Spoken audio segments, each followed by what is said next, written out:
Has it settled down? It has settled down. Good. It has settled down. It has stepped aside for the moment. Step aside. Step aside. Please step aside. Anyway, I was saying outside, Bruce Dickinson's coming to town, and he's not actually performing. He's doing storytelling. He's coming to Lily's house to have sex with her. Well, Again? I don't know about all that. Well, he is on our list tonight because, well, He's actually, on my list. no, we want to talk about on him. your list. I don't really have a list. I'm kind of going with the flow, but he was one I wanted to talk about because Iron Maiden's an interesting case, right? Because they start with what's his name, Paul Diano, Danio. Hey, Paul Dano. Was that his name? What's his name? Donio Mario? No, the first singer for Iron Maiden. Isn't it Steve? What's his face? No, it was Steve Winwood? Paul Dano or Steve whatever Martin. his Oh name my was. God! Hold on. Jester Fressifer. They did 2 records with him. Then Bruce Dickinson came in, and they really exploded with Bruce. And then they had the falling out. Yes. Well, I have Blaze Bailey on mine. Replacing him. Right. Yeah, You're right. that's what Blaze you mean. Bailey, but Okay. before Yeah. there was Bruce Dickinson. I'm looking. What was his name? Keith knows. Because he's not important. Keith would be slapping me right now. Probably. Just in general. Original singer for Iron Maiden. Diano. Yeah, Hey. Paul Yeah. Dano. Yeah, he was and he had a different kind. He was more like a punk kind of singer. Yeah. It's very interesting to go back and listen to those records. Yeah. It's like this is cool, but it's just not quite there. It's not Iron You know, Maiden. and Bruce Dickinson was in Samson. Yes. And they played together, and he was like, "Oh man, this is the band I should be in." And then finally, they realized that was the band he should be in too. I knew it. All right, so I think we have the live feeds up and running. Yay! I don't know. I didn't look. Hello, everybody. Pray to Jesus that the internet keeps working. Dear Jesus. Internet has been. Jesus doesn't know what the internet is. Dear Jesus yeah, he's doesn't. from the Old That Testament. sounds like a He's punk from the rock New song. Testament. Jesus doesn't. Jesus don't know the internet. Please don't know the internet. I got to turn this down. What's your name? It's Lou. Jesus. No. Wow, you're going straight to hell. Well, there are people named Jesus. Jesus. It was not the He first. cleans You mean my Jesus Sedita? Jesus cleans my pool. Jesus. He's my gardener. Why are you calling me Jesus? Do I look Mexican to you? What's that Yes. from? No. That sounds familiar. Should we know? He was saying, "Hey, Zeus, Zeus. my name is Zeus." Oh, that's in right. Die Hard 3. Okay. Oh, that's why I don't. Those 2 guys. If you don't like any Die Hard movie, Fuck that. Okay, all right. Die Hard 3 is great. It's really good. Him and Samuel Jackson have like really good chemistry. really There's some good funny chemistry. fucking shit in there, Yep. and there's some great like action scenes. It's good. All right, guys, Halloween is over. Yay! Quit your fucking around. Scared me. I was scared. Stop. It is the Dios de los Muertos, though. Stop. Oh, the dead, the Yeah, dead. All Saints Day.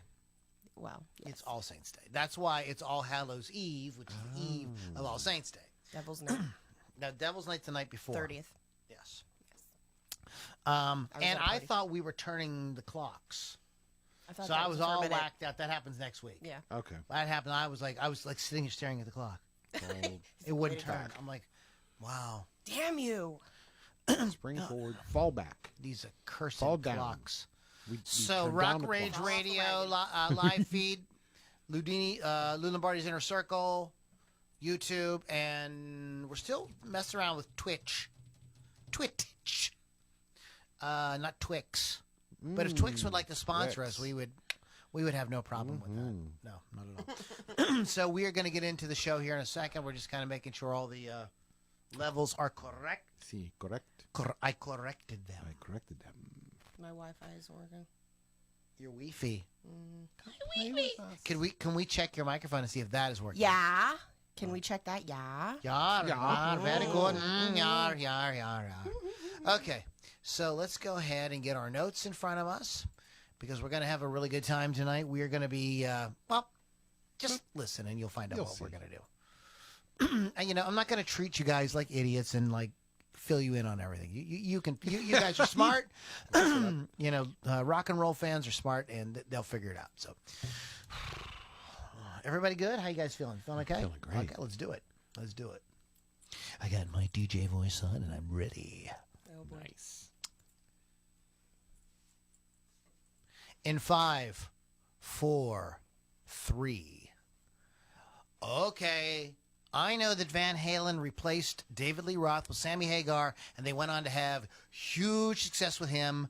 but most bands who have tried replacing an iconic musician have not been nearly as lucky. Now, while I personally prefer Dave Navarro's playing over John Frusciante's, most Red Hot Chilli Peppers fans don't agree with me. And it was a great outcry for Fruciante's return, and they did eventually get what they wanted. But I'm a Navarro guy. In any case, on this week's Loudini Rock and Roll Circus, we're going to discuss 10 musician replacements that virtually no one liked. Get ready to rock out with your talk out. It's the Loudini Rock and Roll Circus.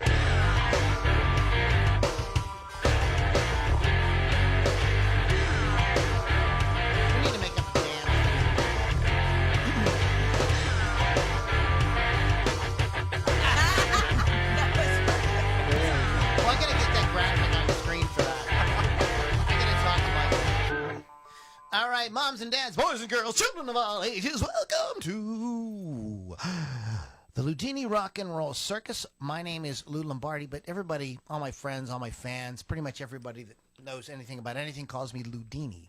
Actually, that's not true. Nobody calls me Loudini. I just call myself that because I think sometimes I'm big shit and I'm like little shit. So I am a little shit. This is the Loudini Rock and Roll Circus podcast, where we bring you a fun-filled hour of music talk, joking around, busting balls, having some fun. We pick a topic, tear it apart, mock everything you love, make fun out of all the great music. This is just what we do here because we are irreverent assholes. You can find out more about our irreverent assholery at LoudiniRockandRollCircus.com.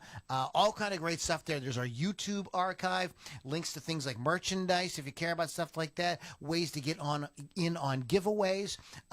There's access to our private Facebook group where those of you that follow all the time, you're there. And the cool thing about the Facebook group is you get to hang out with us live and we interact with you and it's a fun time. So check that out, LoudiniRockandRollCircus.com. I also want to give a shout out to rockrageradio.com. Some of you are listening right now on Rock Rage Radio because you haven't gone to LoudiniRockandRollCircus.com and got all the cool shit, so you're just hanging on Rock Rage Radio. But we love Rock Rage Radio. Why? Because it's a totally free app that you download and you can listen to great music content 24/7. Totally frickin' free. Frickin' free. Say that 20 times fast.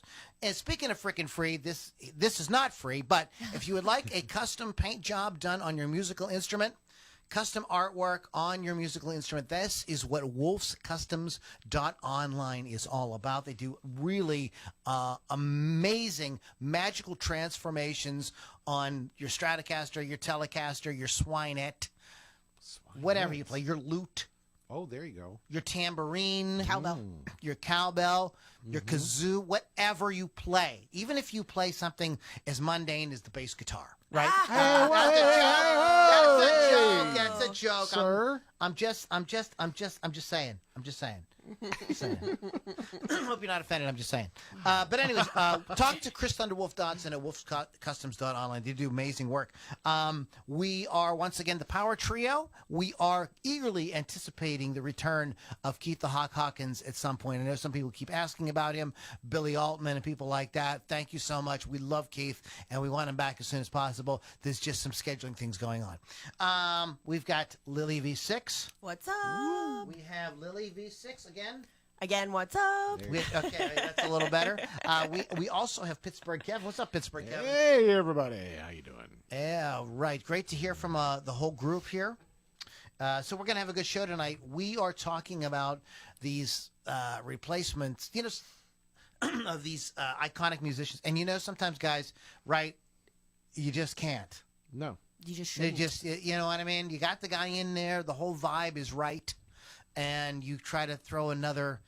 It's no. It's just because no. you can doesn't mean you should. Exactly. And there are, we're going to talk about all kind of fun stuff tonight. But at some point, I do want to bring up my theory on why Gary Cherone did not work in Van Halen. Okay. I want to talk about that. All right. Word. And I also want to talk about a band that refused to replace anybody and went out absolutely at the top of their game. So we're going to get into that a little bit later. So, Usually, as always, we start with the lovely and talented Miss Lily Ladies first. V6. And she is looking marvelous this evening. What is that T-shirt you're wearing? This is my macabre Yeah. T-shirt that says "Let's Dance." And it's got two skeletons Right. dancing. It's a kind of still like we're still gonna. I think we're kind of always in a Halloween kind of Well, mood this is here. just my vibe.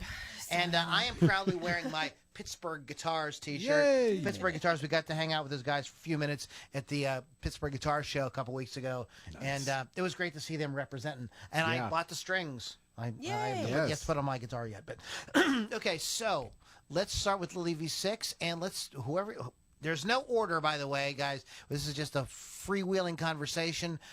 If you are watching live on Facebook, chime in with comments, questions, your picks, and we'll give you shout-outs as we go along. Well, I do want to say Bill Damiano and Chris Thunderwolf and Raven are on. Hello. First of all, Hello. Right then. Surely good. along with other people who are not speaking, but that's Well, okay. we're so glad to have anybody. You don't have to speak.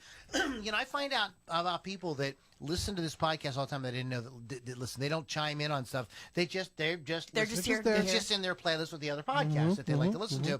And I was at a family dinner, and my sister Joanne, her boyfriend is a guitar player, or her boyfriend, she would kill me. Her husband is a guitar player in a really well-established band in Pittsburgh, and she was telling us about this friend of theirs. He's a drummer, and he absolutely loves our podcast. Sweet. So it's awesome to hear that type of stuff. But, go to LoudiniRockAndRollCircus.com and, we'd love to have you. That's all we're saying. So, anyways, we got Lily V6 here, and she's going to start kick us off with her first idea. I'm going to start off with The Who. Kenny Jones replaced Keith Moon. Keith Moon was one of the most gifted drummers of the album rock era. Moon the Loon was stated to be irreplaceable, but that did not stop the band from trying. After his 1978 drug overdose death, Townsend issued the statement, "We are more determined than ever to carry on, and we want the spirit of the group to which Keith contributed so much to go on, although no human being can ever take his place." Drummer Phil Collins, having a temporary break from Genesis after his first marriage had failed, was at a loose end and asked to replace Moon, but Townsend had already asked Kenny Jones. He's a drinking buddy. That would have been interesting to have Phil Collins as a drummer. Phil's a pretty good drummer. Like, people forget he was a drummer in frickin' Genesis when they were a progressive rock band. Yes. So he can play the frickin' drums. He can do that. Kenny Jones was a drinking buddy of Townsend's, though, and he had previously played with the Small Faces and Faces. Jones' drumming style was very different from Moon's, a little more laid back. This drew criticism within the band. He struggled to adapt to the band's changing, more commercial sound, manning the Skins for only 2 albums, Face Dances and It's Hard. Daltrey himself didn't think he was the right person for the job. Moon had already set that bar high, and those were big shoes to fill. He was officially let go in 1989, and I didn't read past that, so I don't know who they got after that. Sorry. Is not Zach Starkey the drummer for The Who? Somebody look that up.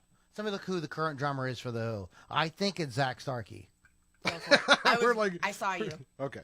going for it, so that's you. I think. That's a good question. That's a good question. Or maybe he played with that. See, that concert they did for New York after the 9/11 towers? Yeah. I'm almost positive that was Zach I Starkey think- on drums. And he played I with think them you're for a right. while. But Pino Palladino is playing bass. The Who just can't stop. Well, That literally, John Entwistle's body was not cold. And, they were like, "Hey, Pino, what are you doing tomorrow night?" They played, the next freaking night. Yep. When you got Pino Palladino, I mean, he's the, what's up? Lou, you are absolutely Wrong? correct. It is Zach Starkey, everybody. Ringo Starr's son. Yes. Yep. Yes. I think we talked about that several weeks ago. And just another sort of Who drummer connection. Roger Daltrey did a solo record in the 80s. And this is one of those records, I don't know if it's a good record or not, but it was all over the radio at a real important time in my adolescence, girls, friends, school, high school, the whole thing, learning to drive, all that. And he has a song on there called Under a Raging Moon, and it has a dual drum solo at the end.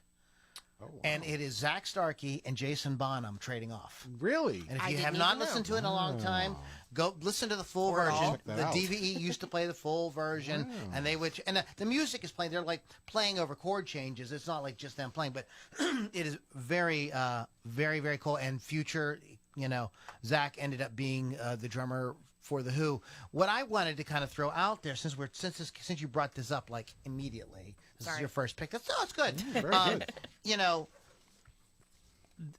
This is why Led Zeppelin did what they did. They were like, we can't replace anybody. It's not going to be Led Zeppelin. We just can't. It's sorry.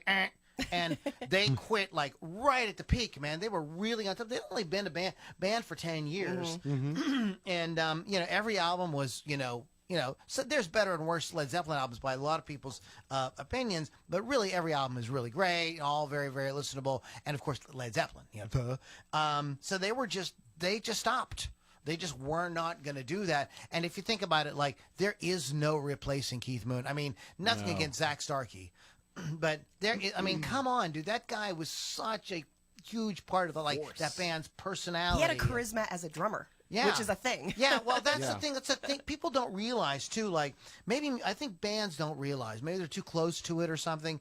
But we like all the different personalities and the way that and everybody's look. And it's like a whole thing. I don't know how to explain it. You know what I mean? Like, we would get the album, right? And we would look at the guys we'd sit and look at our cover. And we'd look at the guy, and we would kind of compare and contrast the different guys. And, there was always, Michael Anthony was the kind of, hipster jokester, like roly-poly, fun party guy. Like, you could just pick him out.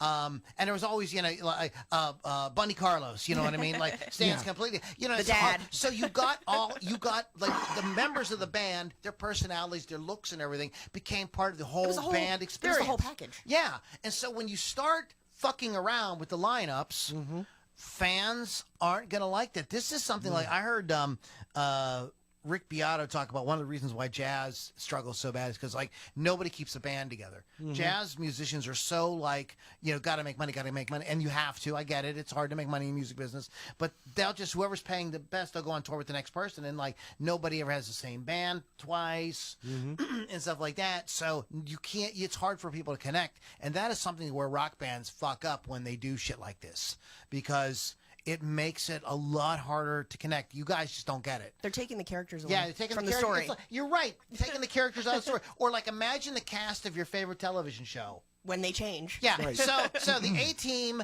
is coming out, but this season we're not going to have Mr. T. We're going to have Carl Weathers or something. You know? Yeah, like, whoa, exactly. People are going to be, you can't do that. You got to have those guys. Yeah. And That's how it is with rock bands. I think that's why this is such a sticky subject, And there are times, right, when it works. When it works, and there is the exception that proves the rule. We'll talk about that later. But so I think that's a good one. So is there anything else you want to add to that? That's all I have on mine. That's you have on yours. Okay, very cool. That's a good pick. Pittsburgh. Kevin, what do you got, buddy? So back in the year 2000, my then wife and I decided we're going to go see Journey. So we get the tickets, we get down to I think it was Palumbo Center, and ladies and gentlemen, Journey. They come out and they start singing, and I'm looking at my ex-wife, and I'm like, Steve has really changed. I'm like, is that even Steve? And he's singing. I'm like, it sounds like him. You know what, Lou? Wasn't Steve Perry. Nope. Wasn't Steve Perry. So Steve Perry, while they were recording their last album with him, Raised on the Radio, his mother became ill. So while they're doing the album, he's going back and forth, checking on his mom. Unfortunately, she died during the production of the album. Yeah. Thanks, Bones. Thank Bones, you, Bones. he's so sympathetic. I like that guy. So anyway, she passed away during the production of the album, and his absence and total exhaustion over this whole thing kind of took its toll on the band, and they ended up disbanding in 1987 after the Raised on the Radio tour. And Steve he did some solo stuff and things like that, but he was just really not into performing. So in January, in 1998, they replaced Steve Perry with Steve Ajeri, who I like to call Steve Not Perry. And that's Jerry the Not guy. Perry. And that's the guy we saw. And he was a great singer. He is. I've met him. Yeah, great, nice showman. Man, he did the little Steve Perry dances and stuff, and it was really fantastic. Steve Perry dance. Steve Not Perry. However, though, by 2006, Jerry was suffering from vocal attrition problems. That's exactly what his voice sounded like, Lou. Exactly. And like a pixie. like a pixie. Unfortunately, he could not continue, and his last show was July 4th of 2006. So after that, to, I guess, finish doing their shit, Journey hired a fellow by the name of Jeff Scott. Now, he lasted about a year. Not Jeff Scott Soto. I don't. Just Scott. Jeff Scott. Okay. Yeah, not Jeff Scott. So at this point, Neil begins to search for a new lead singer, and he's The Gremlin. Neil. That's the Gremlin. Neil who? Neil Schoen. Not Neil Peart. No. He didn't sing much. So Neil Schoen, Yeah. the guitarist for Journey. Yeah, he's one of searching- the founding members. One of the founding In members case kids at home don't realize. used to have an afro. Like we're referring to these guys like Neil. You and know Steve, Neil. You know, I mean, Like, we know that. Like we hang out with him. What Which are you we talking do. about? Who is that? Sometimes. Well, which is fine. I'm not saying we shouldn't do that, but occasionally we have to We probably let the should, audience in on what's going on. because you know what, kids, we're old. We used to Well, listen to I'm not tracks. No, you're not. You're very young and virile. Because in 2000 I was 18, but go ahead. Wow. I should have took you to the concert. I'm like, who's this guy? I looked at my ex-wife, go, who's that girl? But anyway, so Neil is like exhausting. He can't find, so just out of desperation, he goes to YouTube and finds this guy on YouTube, a Filipino guy named, hold on, I have it written down here, even though I know the guy's name, Arnel Pernetta, who is a Filipino, and he's singing in a cover band in the Philippines. And he did a cover of Faithfully. Spot on. I'm doing with the little spot on, right? So, it's all kind of, the rest is history thing. He's still with the band. He joined the band in December 5th, 2007. Still with the band. I mean, with COVID, please stop it. Holy I forgot to turn it on at the first part of the podcast. Somebody stop him. It's like I'm playing with my toys. Sorry. Yeah. I mean, with the COVID, whole COVID thing and stuff, I mean, things are been put on hold and everything like that. But Arnell's still with them. So didn't do so well with Steve Not Perry. But they did have some. They've recorded new albums and things with Arnell, and so that's my contribution. I want to I'm going to just sort of digress. Yes. Because Neil Schoen and Jonathan Cain did work with another very famous singer. Now they didn't call the band Journey; they called it Bad English. And they worked with John Waite. Yeah, and that is, I want to go back and re-listen to that, but I think that I would still like it. Yeah. I know that the other band that they did, now I don't know if Jonathan Cain was in Hardline. Was Jonathan Cain in Hardline? He was not. Okay, that was a Neil Schoen project. Right. And another one of those Journey's not doing anything. But I want to play. Something. I want to play. Yeah. Neil loves to play. I mean, Let's create all the bands. He's a musician's musician, but and so that I know that I love that project. Yeah. But I have to go try to refresh my memory on Bad English. But so interesting. But they were smart enough to not then stay away from Journey. Like they didn't do they didn't do any of that. Right. They could, it's like Slash doing his things and stuff like that. But Velvet Revolver, but not not trying to relate it to Guns N' Roses at all. Right. You know what I mean? Yeah. Very but cool. yeah, that's a good pick. Pittsburgh. Pittsburgh. I mentioned this guy in the back to the beginning of when I was doing the intro, and this is John Frusciante. In a band full of Red Hot Chili Peppers, Josh Klinghoffer has always been a bit of a banana. Banana. Okay, I just say this. This is from grunge.com. Okay, we're reading their news. So, but in any case, he eventually left again. But he did not initially replace John Frusciante. John has serious drug problems, and was out of the band like in the 90s for a while. And Dave Navarro was the guitarist for Jane's Addiction, Dave Navarro. And it wasn't like a quick stint. Like he was in, Josh Klinghoffer was as well in the band for a while too. But they had a tempestuous relationship with John. But everybody knows who this is. There's a strong contingent of fans still pining for Frusciante's return. Even after Josh had been in the band for a number of years, they did a couple albums with him. So he got like a little ticked off when the subject of Fruciante was broached on some radio station or something like that. And he said it got really annoying. And he said, on one hand, it's kind of be an honor to be part of the Chili Peppers. But he says, we're totally different people. And he says anyone that would try to compare him to John Frusciante is an idiot. And that didn't go over well with anybody. Nope. And this is the case with a couple of these picks on here are people that like insulted fans and stuff like that. And no, that's not going to get you anywhere. But yeah, my opinion is, to me, the reason people like John's playing so much is because he was playing with Flea and Chad Smith. That's why. Because the foundation they laid allowed that kind of playing to sound really good. But I mean, I think that technically Dave Navarro is a way more interesting guitar player. This is my opinion. John is he's just kind of playing Hendrix licks. And I know there's people that are going to be listening to this and they're going to hate me, but it is the Loudini Rock and Roll Circus, not your name Rock and Roll Circus.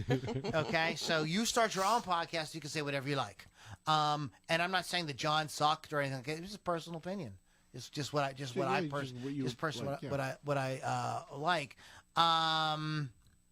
But they didn't like the fans didn't like the public criticism. He also got in trouble for criticizing the band's recording technique, and he didn't like concert attendees taking pictures during the performances. Like he was, you kind of got the feeling that like Josh was kind of like, just kick me out of this band, like please. I'm really like, what else can I do or say? Just throw me out. I'm really like, I've had it with this shit. But he's done other stuff. Like he's a kind of utility musician. He plays multiple instruments. So he's worked with people like Pearl Jam as like a third guitar player and stuff like that. So he does a lot of. He's a multi-talented guy. He's not hurting for work. He could be out at any time touring with anybody as a utility musician, and that's probably what's best.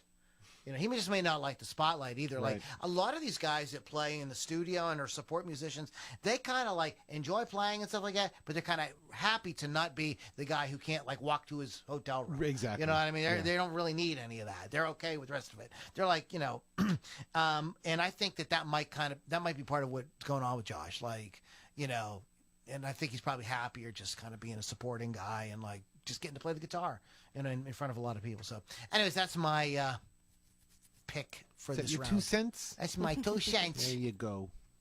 Put that in your pipe and smoke it. Wow. That was the best one. There you go. That was the You're best getting the one. hang of this. Okay. What do we got next? All right. Lily V6. So I'm going to tell the one you just had up on the screen there, the NXS story there. I don't have anything on the screen. I'm doing this all from memory. Wow.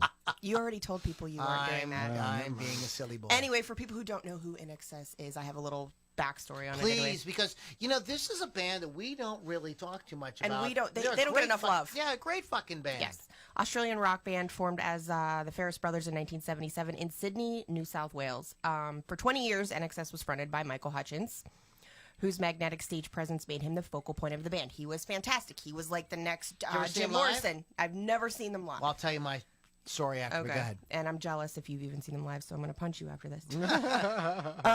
Sadly, on November 22nd, 1997, Michael Hutchence was found dead in his Ritz-Carlton hotel room. He real day. Yeah.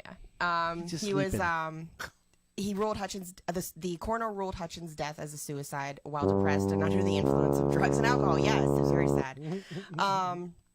And they had a couple of people replace him for a little bit. Asphyxiation.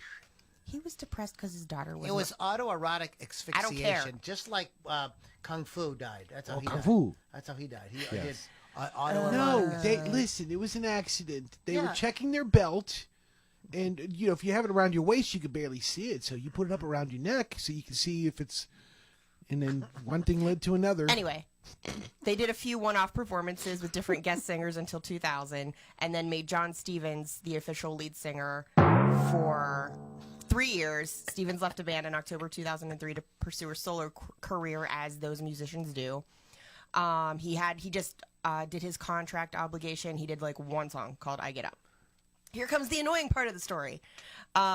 What's the best way to honor a legend? What's the best way? Yeah, let's do have a reality show. A game show, yeah. This is how we're going to pick our next singer. We're going to honor the memory of God. and honor what Michael Hutchins was to the band by picking we're going to do a game show essentially. Let's call it really what it really is. They call it a reality show. It's a freaking game show. Yep. INXS returned to the news in 2004 when it was announced that a new reality television program titled Rockstar INXS would feature a contest to find a new lead vocalist for the band. The show debuted in 2005 and featured 15 contestants vying for the position of the lead singer. The show, who cares who was produced by, because I don't care. Brooke Burke was on it. She was hot, whatever. I was disappointed in the outcome. It was, there were far better vocalists. Nobody was going to okay, I'm leaning. I got to talk on the microphone.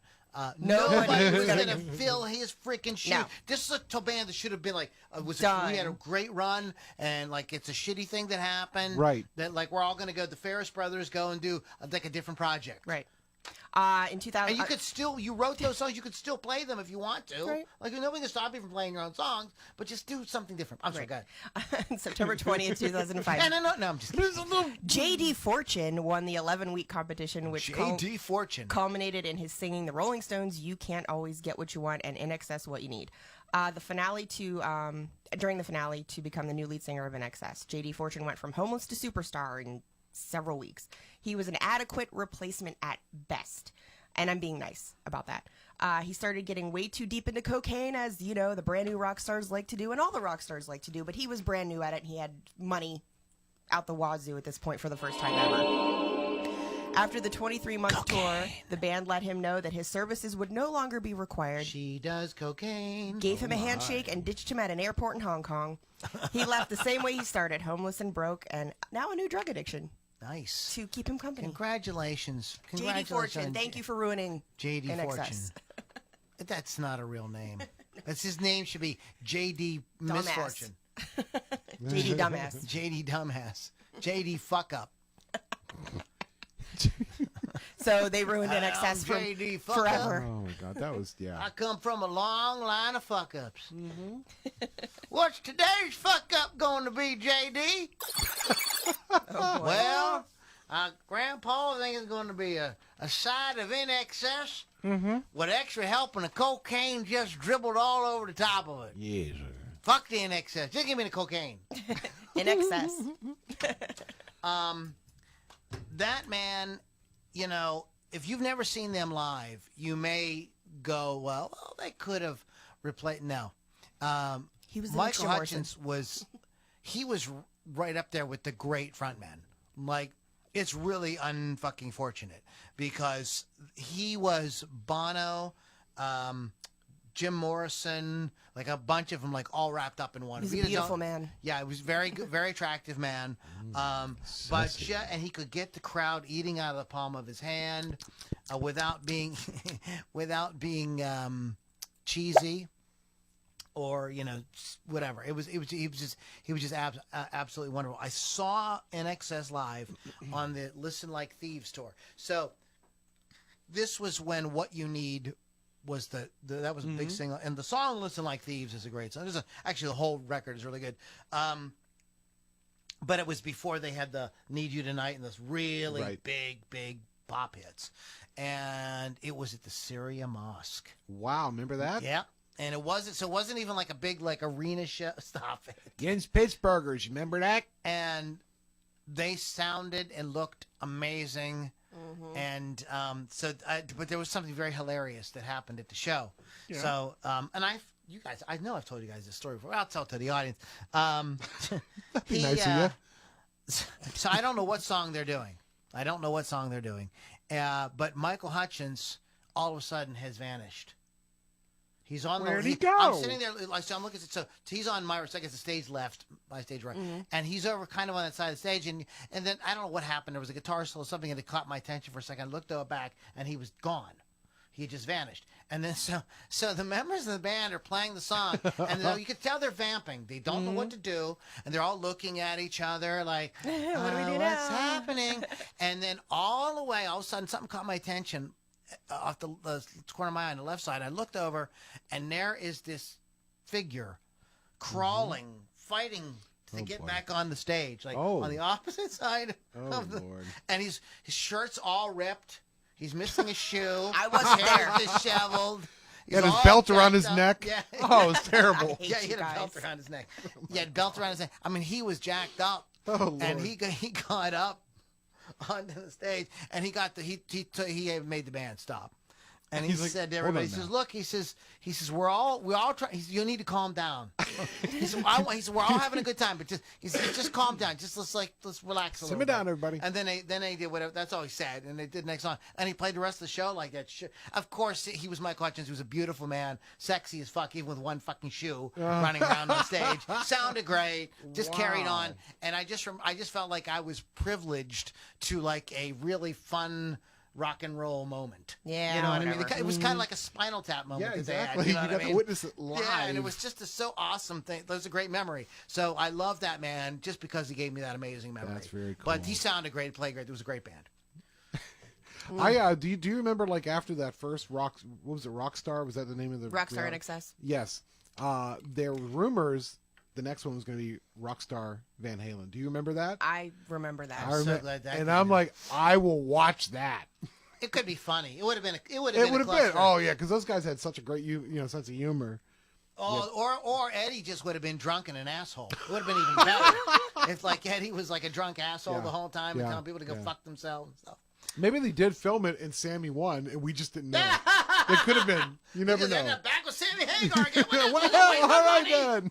God damn it! Oh, that was who's funny. next? I guess You. I guess I am. So there's this little band back in the day called Judas Priest. Never heard of him. Judas Priest. Now their lead singer, Rob Halford. Wow. Fantastic voice, man, and he propelled those guys, man, into stardom, man. It made me fucking happy, man. I was excited, man.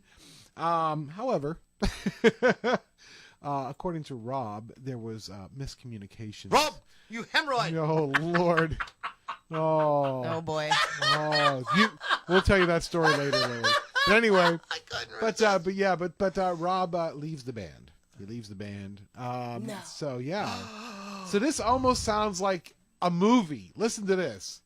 Almost sounds like a movie. There's this guy, Tim, in quotes, Ripper Owens. I've met him. What from? Have you really? What from Young? He's from around here. From like He's Youngstown, from Youngstown or something? No, I don't or know. Akron or something. He's from around this I don't area. know where Yeah. he's from. That's Anyway, okay. This Tim? He previously, jeepers, correct. Previously. Luckily, Previously. hey kids, don't try this. I'm a professional. He had previously sung in Winter's Bane, a band called Winter's Bane, and also in a Judas Priest tribute band called British Steel. Oh. Yeah, and the priest gets wind of him. This is just like a movie, like almost. You know what I That mean? was set in Pittsburgh. Right? This is so crazy. I think maybe they should get like Mark Wahlberg. He would be and perfect. Jennifer Bananiston in it. And maybe some real rockers to play the band. Yeah, right? Like Zach Wilde and Jason Bonham. That'd be don't say any more. I don't want anybody to steal this idea from us. So anyway, this guy gets hired by Judas Priest. He's a fan of Judas Priest, and he gets hired by Judas Priest. OMG. Well, you got it. Like when I heard that happened, Yes. I was always like, I didn't know what the band was going to sound like or anything. But what I said to myself was, Disco. I was like, good for him. Yeah, Like, that's like awesome. That what kid's dream, like, what kid doesn't have a dream like that loves a band and you're a musician and it turns out the band that you, like, love the most, like, you get to be in that band. that band. I mean, that's like, come on. Yeah, That's exactly. total, Come on. like, So, like, that's even, movie-worthy. right. Right, and you're going to tell the story and everything, but no matter what was going to happen after that point, it was like, it was still a Dude, cool even thing if that you happened. do one gig with them, that's It was still freaking like, awesome. I was like, that's a cool thing that happened. That's all I'm Yeah. going to say, but go ahead. So they hired the guy in 1996. He did more than one gig. He was with them until 2003. Well, that's a long time. That was a long time. I think they released like 2 studio albums. I think the fans love Rob. You know. And I think Rob knows that He's now, this is another guy who's like, and look, I've heard Tim sing, and he has an amazing voice. He's a really good singer, but he's not Rob Halford. right. He's just not. Right. Like, and I'm right. not trying to, like, he's just not. Rob, not Halford. Well, fans of Judas Priest, do not worry, because after 11 years apart, back in 2003, you're not going to believe this. This is like out of a movie, right? Guess who comes back? Johnny Rob. Cash. Oh. Johnny Cash comes back. Rob, you hemorrhoid! You got another thing coming. Johnny Cash joins. No, wait, that's wrong. That's wrong. So Rob comes back. Now, I kind of feel bad for Tim, but just like you said, though, He got to do it. he got to do it for how many Yeah, years? he got to do it for a long man? time. And, like, Yeah. really, like, if you couldn't parlay that into getting into another band or something. Oh, yeah. What the fuck are you doing? You should be able to turn that into something. Exactly. Which he does. Yeah, of course. But yeah. So like good things happen to those. You know, who you made, wait. like, friends and connections and all kind of stuff. So, yeah. So, like, And I his was girlfriend like, looked like Jennifer Aniston. So it was very. yeah, he had a girlfriend. He dated Jennifer Aniston for a while, you know. I think that, I just thought that was, Oh, but boy.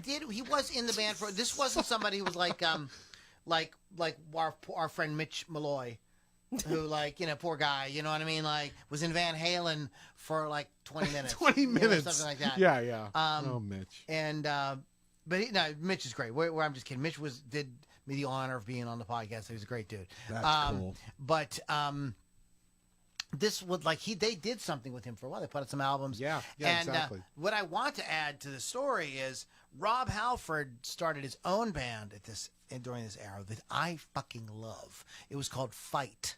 Yes. And it was super heavy. Like, it was like, okay, I'm not Judas Priest anymore, but I'm going to prove to everybody that I'm as heavy as fuck. And, like, when those records came out, I was like, this is perfect. Because it was, like, real modern, but still real heavy, but not grunge.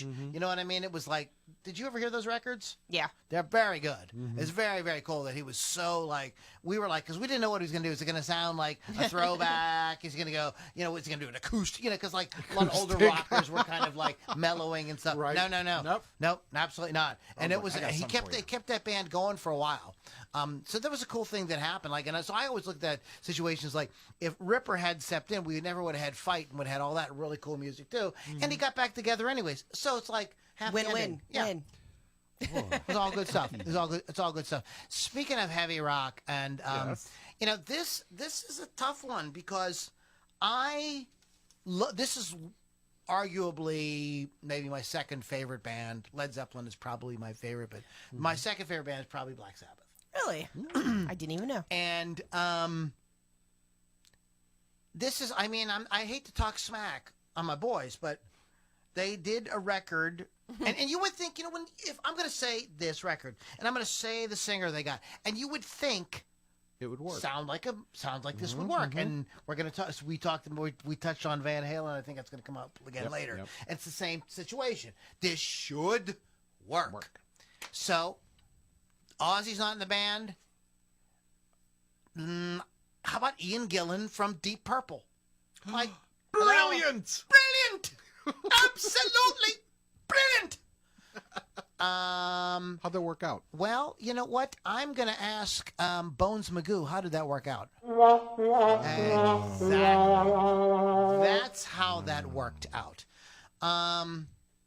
Balls deep sounds like a good time. Not always. Yeah, exactly. Exactly.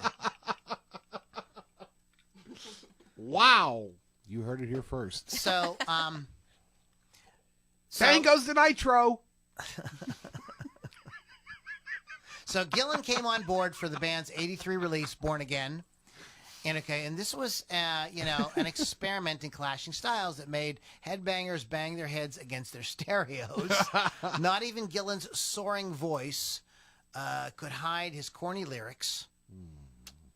Even though he bled through in song titles like Zero the Hero and Disturbing the Priest, which rubbed up uneasily against Sabbath's dark, gloomy vibe.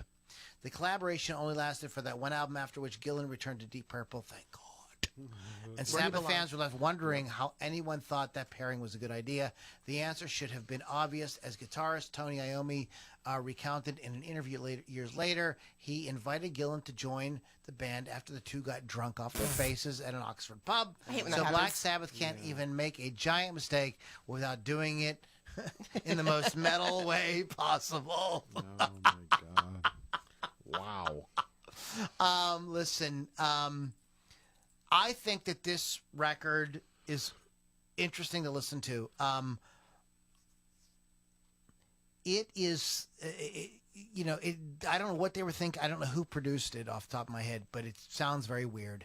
It's in line with, what was that Metallica album, Saint Anger, that everybody kind of like mocks? Yeah. It has a kind of weird production on it. Nobody sound right. That doesn't, it's very bizarre. That doesn't help it. That doesn't help it either.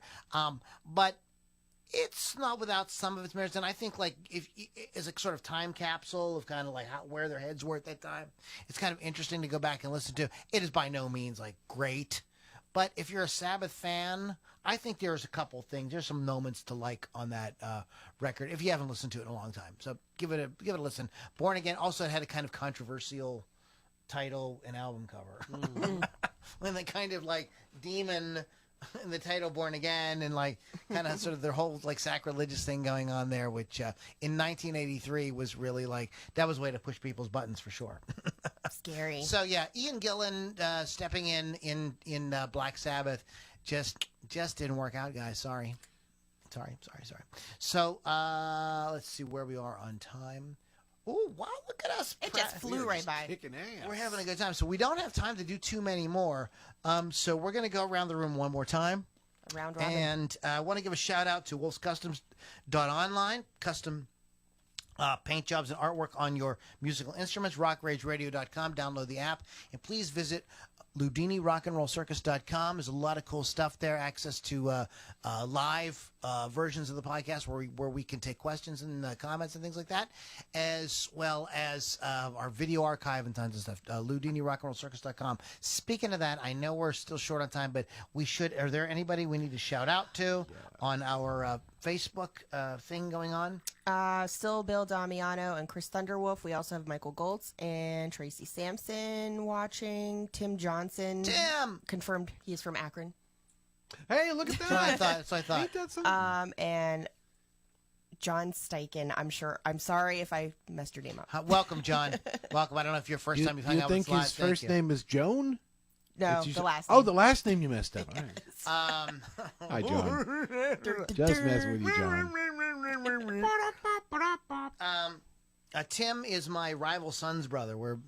We hang out at rival sons concerts, and I'm sorry, Tim, I was not able to go to the one that was a couple weeks ago here in Pittsburgh. I'm dealing with some family issues, and those getting to concerts at the moment is not going to work out real good for me at the moment. So, what do we got? What do we got? We got Motley Crue, little John Corabi replacing Vince Neil. Korabi. Was he I really have little? this on my list, but I was definitely going to not do this. I know this is Lily's, these are Lily's boys. Vince Neil left the band in February 1992 following the release of Decade of Decadence album, during a period in which most other prominent glam metal bands of the 1980s were breaking up or otherwise seeing their popularity decline because of the grunge music scene. Yeah. It remains unclear whether Neil was fired or quit the band. Six has long maintained that Neil quit, while Neil insisted he was fired. They were all sober. They were all cranky. They were all burnt out from doing the Dr. Feelgood tour, which was right before that. So they had their little spats here and there, and this one basically just stemmed from a bunch of fuck yous in a rehearsal studio. It went from "I quit" to "You're fired," and it was handled idiotically. Yeah, well, you can't fire me, I quit. Well, you can't quit, you're fired. Pretty much how it is. The management. Oh, no, you did it. You did. The management just let one of the biggest bands in the world break up. In the running for the vacant frontman position was Kick Tracy vocalist Steven Sharow. Ultimately, Neil was replaced by John Corabi, formerly of Angora and The Scream. Although Motley's self-titled March 1994 release made the Billboard Top 10 at number 7, the album was a commercial failure. People hated him. Prompted many negative reactions from all the fans due to Neil's absence and its sound. Corabi suggested the band bring back Neil, believing that the latter would always be seen as the voice of the band, and this eventually resulted in his own firing in 1996. Corabi spoke about his time with the band and his thoughts on the first record with Motley Crue. Corabi said, "My record was the first record that they had done that didn't go platinum. Didn't make some sort of crazy noise, and everybody panicked. I know many Crue fans who do love this album, though." Me. Hooligan's Holiday is probably my favorite Motley Crue song. I'm sorry. That song kicks fucking ass. And the production on that record is stunning. Everybody rocks. Corabi sounds fucking great in that band. I'm sorry. But about 85% of fans don't like it, and even Mick I Mars. know. I like Dave Navarro. He's the Okay. weirdo. It's fine. get Mick it. Mars even loved it, though. He always fears that he's going to get in trouble for saying that because he and Nikki Sixx are best friends, but, you know, it is what it is. I was okay with it. I don't love John Corabi. I've seen John Corabi solo stuff. That's great. I understand why fans. I totally get it. If you were a hardcore Motley Crue fan, I was not. I was a kind of casual fan. I'd rock out to whatever was on the radio. Didn't think too much about them one way or another. And I just thought it was a really cool song, and I think the guy's a great voice. Okay, what do you got, Mr. Pittsburgh? So I know you wanted to talk It's about this. Mr. Pittsburgh. Hey, everybody. How you? Mr. Movie Phone. Mr. Movie. Which one now? So I know you wanted to talk about this, so I'll bring it up. We all know the story of David Lee Roth leaving Van Halen, and then Sammy Hagar winning the Rockstar Van Halen competition, and and they did fantastic with Sammy, and then Sammy left and nobody could get a straight answer why he left. Nobody will ever know. Yeah, and but then in 1996. Van Halen, I think it was management, came up with a great idea. Hey, why don't we get that Gary Cherone fella from Extreme? And so from 1996 to 1999, Gary Cherone was in Van Halen. Well, he was in there that long. Yeah. Question Can you mark. believe that? Yeah. That's crazy. They released Van Halen 3, which, did not do well. Nope. Did not do well. But I know you wanted to talk about that, so I figured I'd No, get go ahead. Good. You want to see What more that's to all say I about have. That's all I have. it? Sure. Okay. That's all right. This is so interesting. This, again, is a lot like the Black Sabbath Ian Gillan thing, where Right. you look at it and go like, Gary's On a paper. great singer. And he there and Extreme's music is definitely influenced by Van Halen. Of course, they're total with sure. the way they do the vocals and everything, very influenced by Van Halen. So you could definitely go. And I remember as they were recording the album, there were like interviews with them, and there's an interview in one of the guitar magazines where they interviewed them together, and they sound like they had great rapport, and there's a lot of humor. And everything, and the record came out. Well, I think that there's a couple of things going on here. I think it's really not Gary Cherone's fault. Like the people that want to blame him, I think that's silly. It definitely is not his fault. Look at when did that record come out? Came out, 98? 1998. 1998. Van Halen 3. Where was Van Halen style music at that point? It was non-existent. It really wasn't really happening. Yeah, it wasn't happening. Okay, and if you listen to that record, they did change their sound a little bit. The song, like the song that was the big single, I can't remember off the top of my head. It has a little bit more modern kind of rock sound. It I don't want to say it has. It definitely has that sort of alternative rock kind of influence. Right, A little right. bit of that. Yep, That's a little bit yep. of that's in there. It was kind of already over. Yeah. This is so like not only did it wasn't like at the point in when Van Halen people still wanted to hear that type of music and everything like that they could go and get Sammy Hagar and they really reinvented themselves and sounded great with that, but it was people still wanted to hear that kind of music, Right. and there was just too many balls in the air with this, like between the music business, the music sound shifting, the music business shifting, because Extreme, they weren't really a big band at that time either. By that point, they They were defunct at that time. Yeah, they really weren't doing anything, so they weren't like a top selling band or anything like that. So like, they didn't really have many other than the fact that Van Halen name, they didn't really have any like cachet in the business other than like that name, and they would have really had to do something insanely brilliant. Like it would have taken like something like, oh wow, amazing. Right. I don't know, work with Rick Rubin or like something really like major to pull that off, or and it just they got lucky the first time.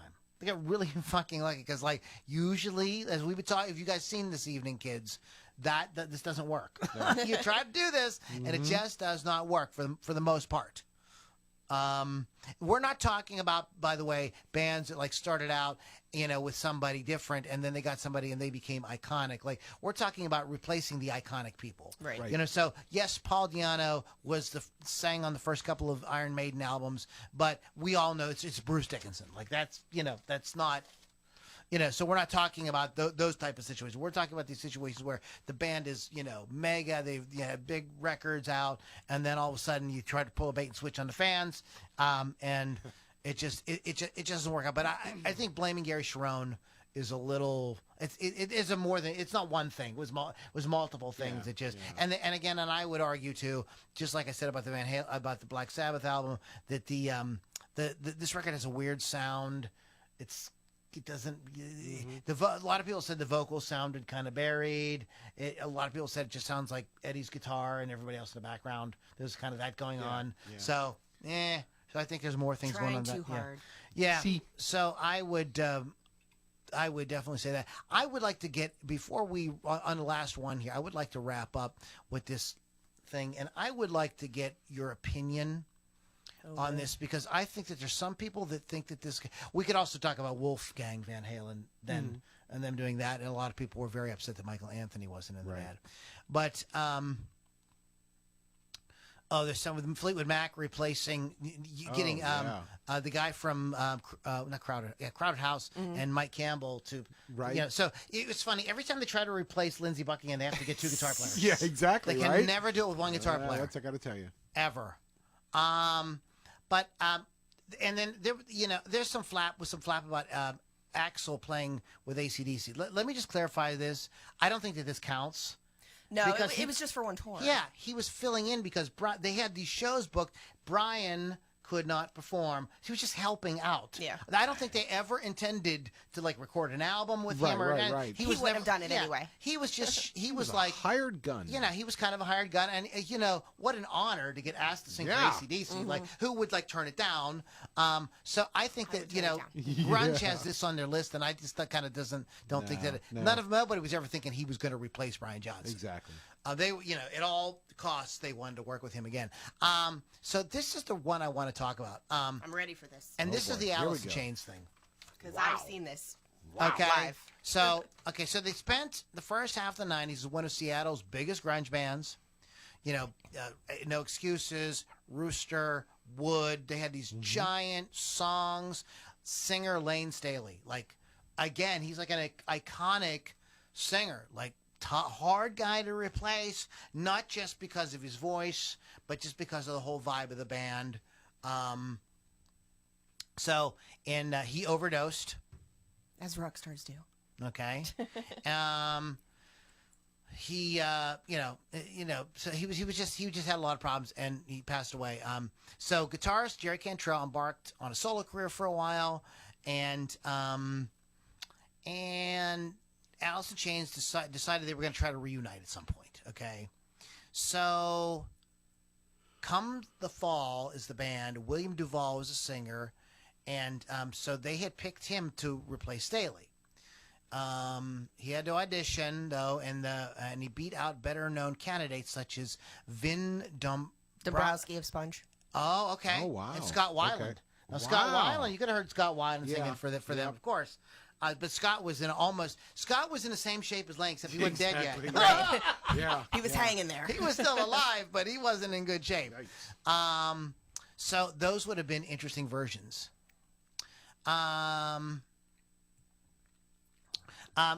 Duvall doesn't imitate Staley, and he's an okay vocalist. He's singing another man's very personal songs about anguish, menace, addiction. Mark Beaumont of The Guardian called Duvall a charismatic presence, but said that the reformulated Alice was both a tribute act to themselves and a touring public health warning against substance abuse. Critics can be so fucking cruel, you're man. funny like But that. not wrong. Could have been worse. Producers of the reality show Rockstar approach Alice Yes, James I was going to talk about that. about using Oh, a series to audition singers to be singer vocalists. They were like, "Hey, it worked for NXS." No, it didn't really. It work didn't actually do that. No. No, it did not. No. But I think that I don't like this at all. I don't like this Alice in One Chains. bit. I saw them live. He's a great singer. He's fantastic.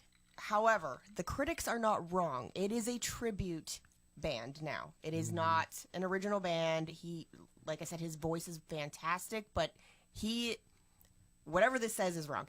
He is trying to be Lane Staley, and it's not working. And he does have a drug message in between every single song. So that part's right of it. And it was just kind of sort of boring to me to watch them perform live. I saw them out at Star Lake a couple of years ago, and I'm just like, Bring I'm glad back I got the the tickets for heroin free. guy. Yeah. Yeah, bring back the heroin guy. You guys need to do more heroin. It's like I'm not going to get into that, but yeah, I think that is a great. Everything I've seen of them with this, that's what it sounds like to me.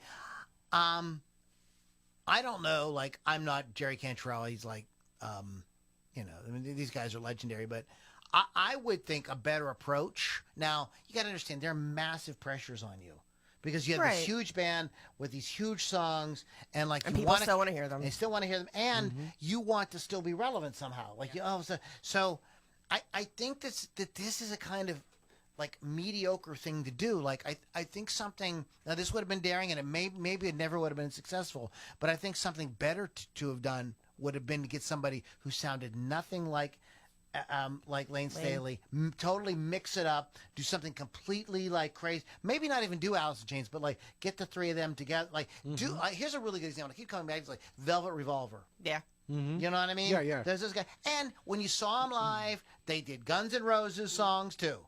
Okay, and they also did a couple Ultra Bridge songs. I think. Yeah. No, not Ultra Bridge. I know who you mean.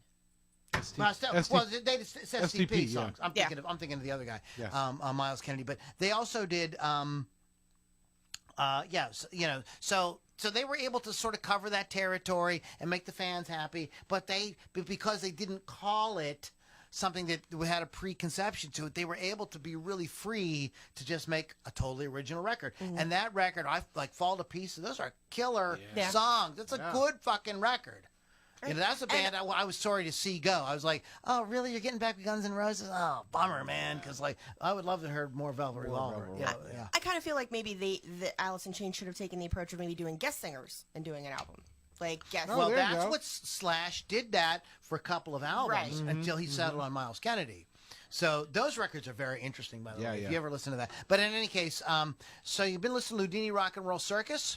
And that is our take on, these replacement musicians that just did not do it for the fans. Those are our sort of personal opinions about it. And you may think differently, but you are clearly wrong. You were clearly wrong. Or we are. Yeah, either or. But it doesn't matter. Flip a coin. This day in 1955, okay, Kevin, you'll know this. Okay. The Famous Flames. You know who the Famous Flames were? R&B group, the Famous Flames, lead singer Yes. by the name of James Brown, I know that James guy. Brown. cut their first demo of Please, Please, Please at the radio station in Macon, Georgia. It would lead to their singing with King Records. Their signing, excuse me. Exactly. Look, in Now, we- 1955, and it was wonderful. We didn't talk about Ian Ashbury with the Doors, which they did not call themselves the Doors. It was a they called themselves something else, but they went out and did like a Doors tribute. You remember that when Robbie Krieger and Ray Manzarek worked with Ian Ashbury? The Doors played their first night of a month-long residency, Odine Discotheque, Middletown, Manhattan, on this day in 1966. Yes. On this day in 1968, George Harrison released his first solo album, Wonderwall Music, on the Apple label. The songs, which were mostly Harrison instrumentals, featured Eric Clapton and Ringo Starr, and an uncredited banjo contribution by Peter Tork of the Monkees. Why is this the third time I've heard about Peter Tork today? We're Peter's Tork. He was torquing his Peter. I was watching Wings, and he was on an episode of Wings today. Wow. The reason we're all excited is the Monkees are actually playing here in the Pittsburgh area tonight. Shout out to our friend Bill Thomas. Thomas. He's what's he doing? He's providing security for the Monkees. He's the only guy there. He's the only one. There's not much call Yeah, they for don't that. really not for that. Yeah. I love the song "Suspicious Minds" by Elvis Presley. That's a great song. I love that song. Dwight Yoakam does an awesome remake of it. Went to number 1 on the U.S. singles chart on this day in 1969. Really? Yep. 1970 on this day, Joni Mitchell. Okay. Matthew's Southern Comfort were number 1 on the UK singles chart with their version of the Joni Mitchell song Woodstock. Elton John started a three-week run at number 1 on the U.S. singles chart with Island Girl on this day in 75. I like that song. 1980, Springsteen scored his first number 1 U.S. album with The River. Nah. With a number 44 single, Hungry Heart. And Nobody cares. Oh, come on. That's Somebody really does. not nice. Maybe their mother does. Oh, I'm horrible. sorry. Did I say that? Horrible. Nice? Horrible. You're a horrible lady. You're a horrible person. Oh, my. Oh. Jim's happy birthday to producer, lyricist, composer Rick Steinman, most famously of Meatloaf fame, but wrote things like Total Eclipse of the Heart and Making Love Out of Nothing at All. Who'd you say, Rick? He meant Jim. It's Jim. I was Jim going to say it's Steinman. Jim Steinman. Did I say Rick? You did. Yeah, you did. I'm like, whoa. Who's that? I was looking at 'Cause Rick. you- That's his you saw brother. Rick. I And saw then Rick Gretsch ahead above there, which I wasn't going to talk about. All right, don't worry about that. David Foster, Canadian musician, producer, composer, arranger, worked with the Bee Gees, John Lennon, A Million People. Happy birthday. Dan Peake of the band America. There you go. Yeah, who also went on to do a lot of Christian music. He was also a minister for a while. He, by the way, Dan passed away in 2011 of COVID-19. It wasn't a thing then. Wow. Happy birthday to Lyle Lovett, born this day in 1957. She's no lady, she's my wife. That's true. Eddie McDonald, bass guitarist for The Alarm, one of my favorite bands of all time. Speaking of the Red Chili Hot Peppers, Anthony Kiedis was born this day. The Hot Red Chili Peppers. The Chili Red Pepper Hots. RHCP. Anyways, Rick Allen. There he is. Rick One Arm I was Allen. going to say, it's Rick's birthday. Let's Let's give him a round of applause. Lou, why did you... Lou, that's wrong. Lou. Oh, Lord. left arm was lopped off in an accident involving a You don't need Corvette. Stingray. There you go. On the A57 outside of Sheffield. Oh, Sheffield.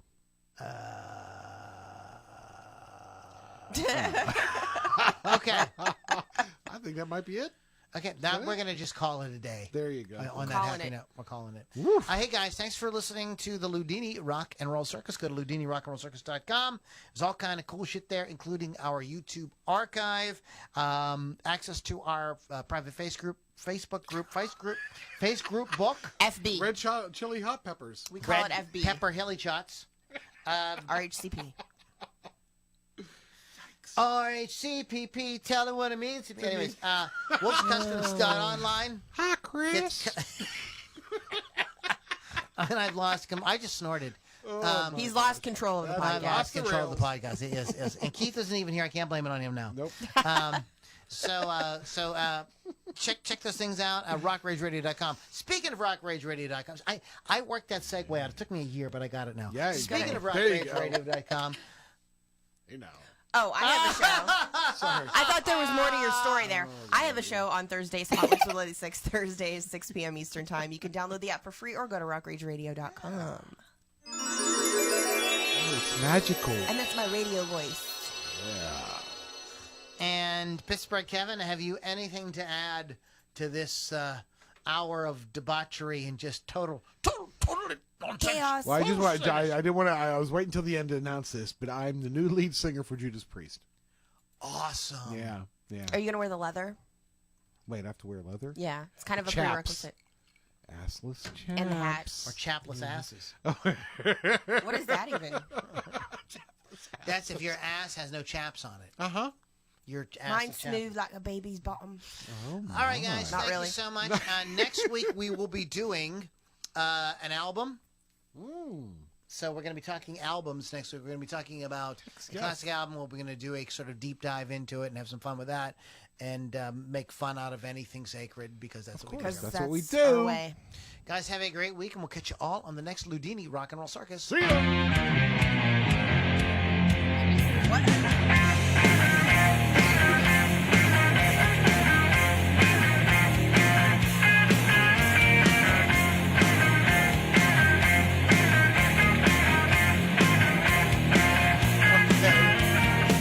Creeping round the valley floor, I hear the cry of another people.